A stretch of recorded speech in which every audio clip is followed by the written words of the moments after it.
मङ्गलं भगवान् विष्णुः मङ्गलं मधुसूदना मङ्गलं पुण्डरीकाक्ष मङ्गलं गरुडध्वजा नारायणं नमस्कृत्य नरं चैव नरोत्तमं देवीं सरस्वतीं व्यासं ततो जयमुदीरयेत् विष्णुरूपी सहस्रांशुः सर्वपापप्रणाशनः अपूपान्नप्रदानेन मम पापं व्यपोहतु। राम राम जय श्रीमन्नारायण ஸ்ரீமதே ராமானுஜாய நமஹ. பக்தர்கள் அனைவருக்கும் நமஸ்காரம். ஸ்ரீயப்பதியான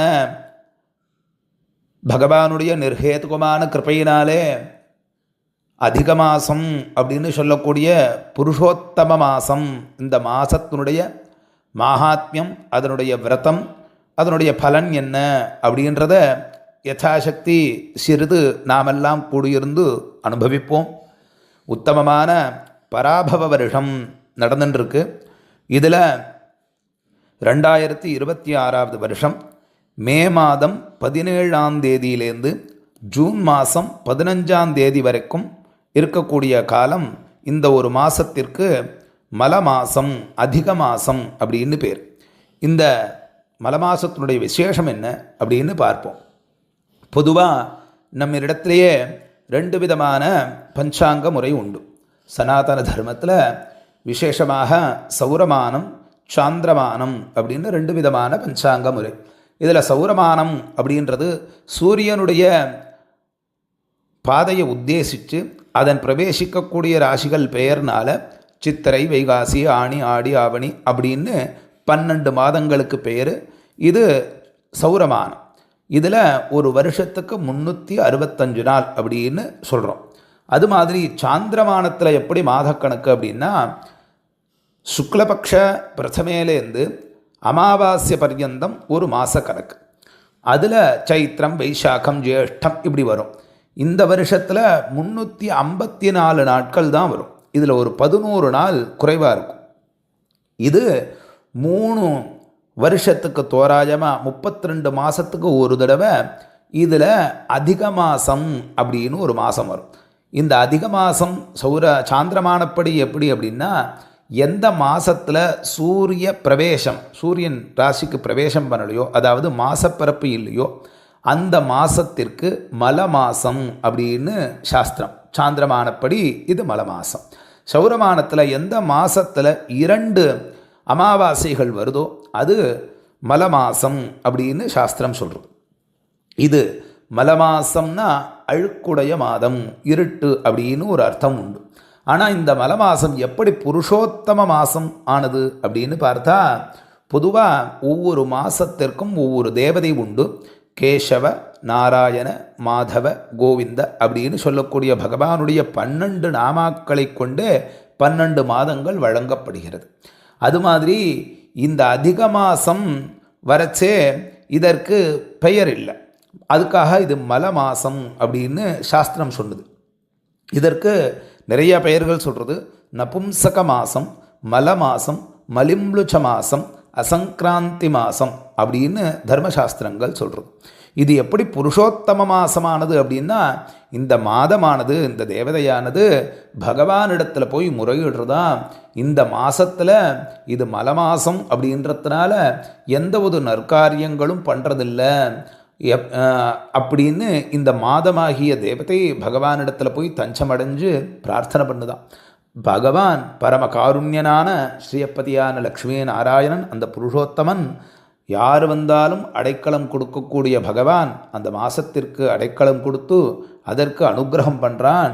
இந்த மாதங்களிலே எல்லா மாதத்துக்கும் தலை சிறந்த மாதமாக நீ ஆகுவாய் அப்படின்னு அனுகிரகம் பண்ணுறானா.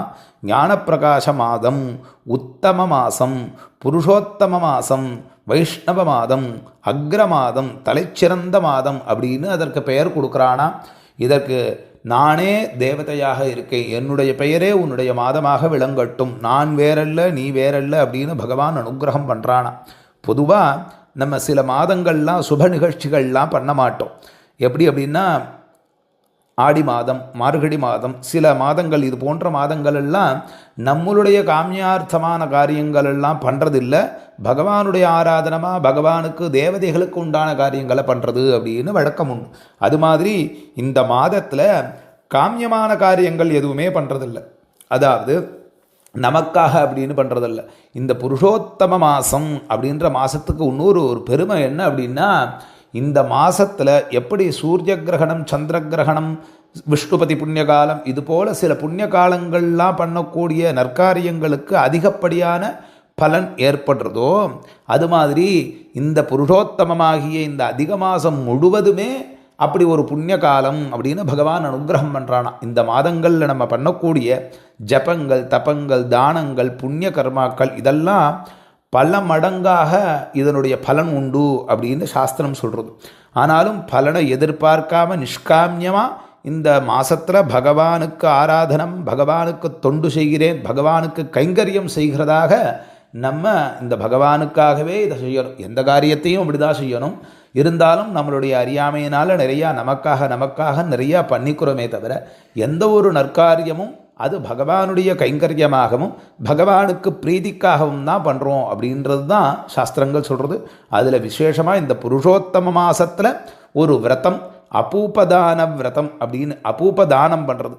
அந்த தானத்தை பகவானுடைய பிரீதிக்காகவே எவன் ஒருவன் பண்ணுகிறானோ அப்படி பண்ணால் அதற்கு என்ன பலன் சொன்னார். அதாவது பலனை உத்தேசியாமல் பண்ணணுன்றது சாஸ்திரம் சொல்கிறது. ஆனாலும் ஒரு நல்ல காரியம் பண்ணால் அதற்கு கண்டிப்பாக பலன் உண்டு இல்லையா? அது என்ன பலன் அப்படின்னு பலஸ்ருதியில் சொல்கிறச்சே இதனுடைய பலன் அளவிட முடியாதது அப்படின்னு சொல்கிறது. எந்த ஒரு காரியத்துக்கும் அவசியம் அதற்குண்டான பலன் உண்டு. பலன் எதிர்பார்க்காத பண்ணினாலும் அதற்குண்டான பலன் அவசியம் உண்டு இல்லையா? அதில் சொல்கிறச்சே இந்த அபூபதானம் அப்படின்னு சொல்கிறோம் இல்லையா? அபூபம் அப்படின்னா அப்பம். இது ஒரு 33 அப்பத்தை தானம் பண்ண சொல்கிறது.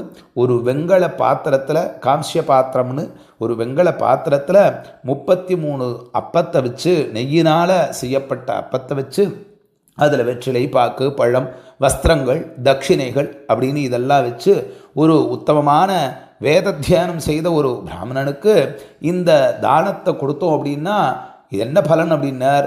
பொதுவாக நம்ம நிறையா இந்த ஜென்மாலையோ எந்த ஜென்மாலையோ ஜன்மாந்தரத்தில் எத்தனையோ விதமான பாபச் செயல்களை செஞ்சு மூட்டையாக மலையாக பாபங்களை சேர்த்து வச்சுருக்கோம் இல்லையா? இந்த ஒரு அப்பமானது ஒரு மலைக்கு சமம் அப்படின்றார். அப்படிப்பட்ட மலை போல இருக்கக்கூடிய, சேர்த்து வைத்திருக்கக்கூடிய அத்தனை பாபமும் நாசம் அடைகிறது. பாபத்தெல்லாம் போக்குறது தான் இந்த தானம். அப்படிப்பட்ட விஷ்ணு பிரீத்திக்காக பண்ணக்கூடிய இந்த தானத்தில் இந்த அபூப தானம் அத்தனை விதமான பாபங்களையும் போக்கி மலை போல புண்ணிய பலனை நமக்கு கொடுக்குறதா அப்படின்னு சொல்கிறது சாஸ்திரம்.